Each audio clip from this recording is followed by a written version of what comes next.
Yes, there we go. That was a little sneak peek at the biggest project coming this year, Knock, the luxury collection, coming to Kickstarter, exclusively on Kickstarter, Tuesday, November 24th. That's this upcoming Tuesday, 11 a.m. Eastern time. It's gonna go live on Kickstarter. There's gonna be an early bird special. So you guys that want to take part in this is the only print run that we're going to do. This is a limited edition for all the 3 decks. So if you want to support myself and Kevin Yu from Riffle Shuffle and all the work and time sort of that we put into this project over the last year, of course, obviously you know that a lot of projects were pushed back. They did not happen this year. So we're gonna try to make it up with this big one at the end of the year. So we really need your help with all of that. Jump on Kickstarter on Tuesday and help back this project. It would really mean a lot to me. Yo guys, what is going on? Welcome back to another video. My name is Pandrea, and in today's video we are going to teach you a very simple, pretty much self-working card trick that I love to do. It's something that fools a lot of people, magicians as well. Is it a very old effect that I used to do even when I did not know any sleight of hand. So if you're still working through your sleight of hand, this trick where you don't even have to touch the deck is a very amazing magic effect. And if you build up good presentation on top of it, it could be not only just fooling, but very magical in itself. Alright, this is how the effect looks. Spectator selects a card, anyone, it doesn't matter. Let's go with the 3 of diamonds. And this effect is hands off for the magician. So the magician does not need to touch the cards at this point.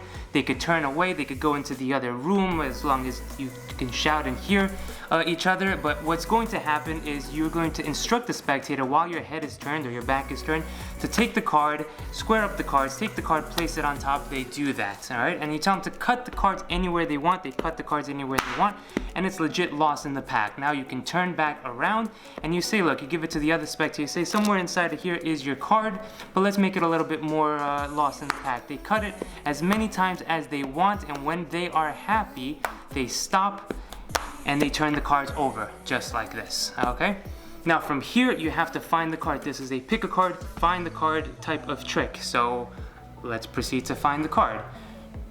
Again, you did not touch the cards at this point. All you gotta do is this.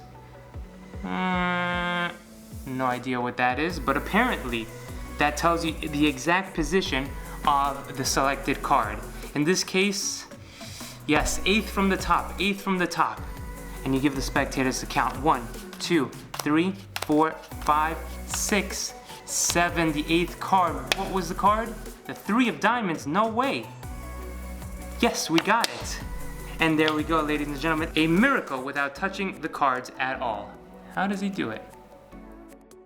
Alright, let's take a look at what's going on with this effect. So basically the idea is that it's an effect where you don't have to touch the cards. The spectator does all the work, but in doing so, you get to know the position of where the card is after all the cuts are done, alright? So we obviously need some sort of locator card to locate the card if we're not touching the cards, right? There's a bunch of tricks like this. This I feel is the easiest and sort of the most the one that you can use a few spectators with, make it seem legit, make it seem like you're just cutting the deck to further lose the card into the pack. I like this one in particular because it feels very fair.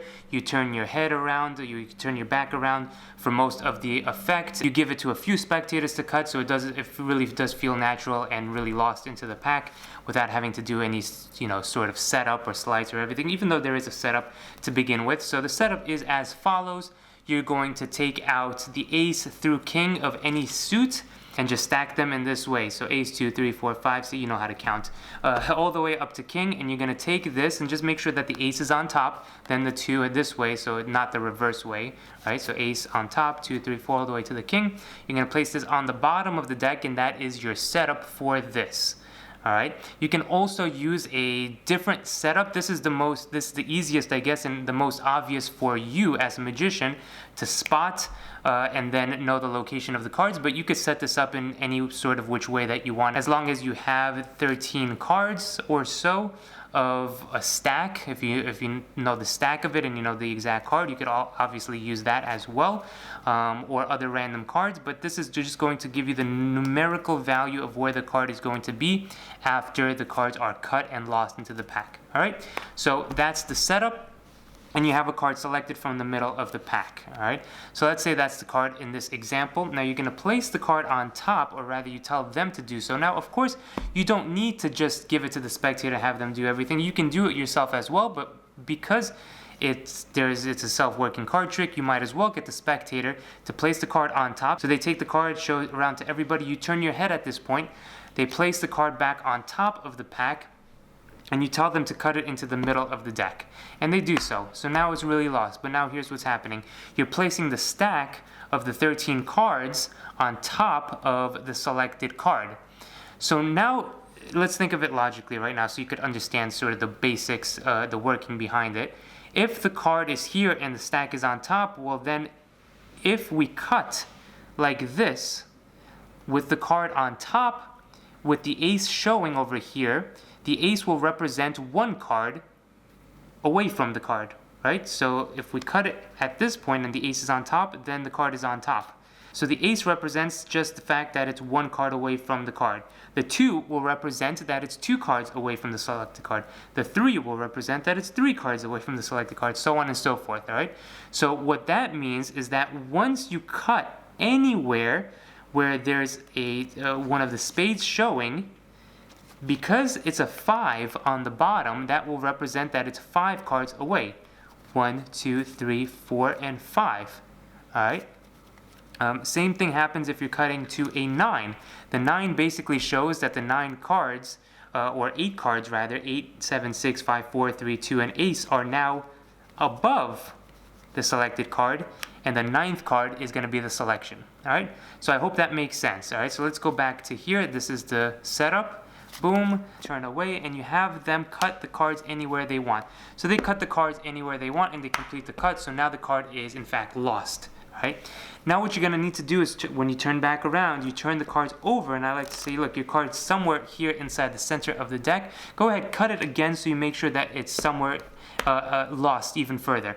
So now they cut, and now look, if you get a spade, then you know the location of the card. So in this case, they cut it right up to the top. You can use that to your advantage by knowing that, or in this case, you could ask them to cut again, and cut until they get to a more interesting space, so it's further lost into the deck. In this case, it would be, the queen would represent 12 cards, so it would be 12 cards down from the deck. As you do this, you turn the cards over, and now we know that's 1, 2, 3, 4, 5, 6, 7, 8, 9, 10, 11, and 12 cards from the pack. All right.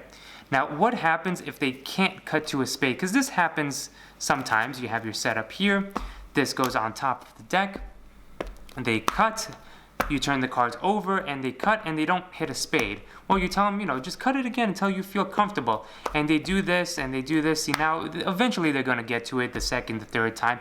If, for some reason, they do this and they just can't get to it, sometimes what I would do is I would take the cards, turn them back over, give them a few more cuts to sort of replace the spades more in the center of the deck, okay? And then give it to another spectator and say, you cut the deck anywhere they want.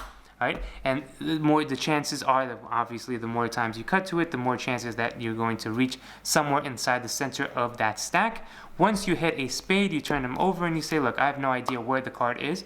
You did this whole procedure. I did not touch the cards, right? If in fact you did not touch the cards, then you come here, you do your magic, whatever it is, but you know that it's now 6 from the top, and now you can go ahead 1, 2, 3, 4, 5, 6, reveal that you know the position of the card, or use that to just locate the card, right? So you 1, 2, 3, 4, 5, 6, I know that it's there.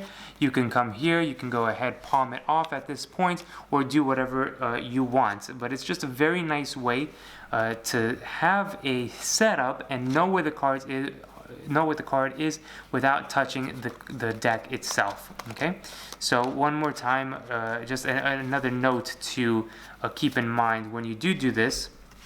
You can start off by just doing some, not necessarily false shuffles, but just retaining that stack, have the card selected, and then when they place it back here, you can get them to cut the cards and then pass the cards around to different spectators, and you don't need to turn it face up at this point, okay? Because what you can actually do is when you pass it around to different spectators, I pick up the deck and I take a peek at the bottom card, and if I see that it is a spade, I stop. Okay, and I know that now it's 4th from the top, and I don't have to turn the cards over. If you feel that's either too obvious or you're uncomfortable doing that, you can do it with the cards face down, but you still know where the card is in the pack, okay, just by taking a little peek at that bottom card. All right, so that's it. It's a very, very simple effect. It has a lot of potential for customization. Once you know the procedure of how to get that card and know the location, then you can take it further, make it your own, and come up with cooler, better presentations for it, and fool your audience. So enjoy that. So I'm very curious to hear your opinion on self-working effects. Do you think they have a place in magic, as far as, because you know, some self-working effects would be like the 21 card trick, or these layman effects that when you go to do a show or a gig, they're like, I have one for you, and they grab your deck and they proceed to do the most boring trick ever in the history of card tricks. But what do you think of it? And I really want to start a discussion down below, so leave your comments down below on what you think of these self-working effects. Do you think they have a place? You know, one thing that I love to do, speaking of the 21 card tricks or easy effects, maybe not this one is a fooler and this one is a very good effect, but these type of easy effects, I like to teach the spectator something. And going back to sort of my presentation for the spectator, I want to differentiate from the start myself and what I do from card tricks or card effects. And I like to, from the start, say, look, I never really learned any card tricks per se. You might know a few, and if they say yes, if they say no, whatever, but you say, or at least what I say, what I like to say is, I never really got into card tricks. I never really learned anything. The type of stuff I do is based off of you. It's based off of your intuition and blah, blah, and I go into that realm.